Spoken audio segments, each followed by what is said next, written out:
Hello, in this example I will forward port 3389 on the Cisco router. As you can see, port 3389 is not yet port forwarded. Let's get started. Above is the port forwarding command on the Cisco router. This command is used for forwarding when using a static public IP address. In the following section, I will show you how to forward when using a dynamic public IP address.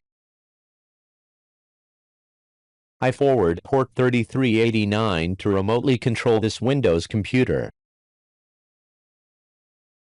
Make sure you allow this port through the Windows firewall. As you can see, the port has been forwarded successfully. If you use PPPoE dial-up to connect to the internet, use the following command. I deleted the port forwarding configuration I created earlier. My PPPoE connection is called dialer1. I will forward the port through this interface. The following is the port forwarding command on dialer1 interface. Above are two ways to forward ports on Cisco routers. Thank you for watching. Don't forget to like and subscribe. Good luck.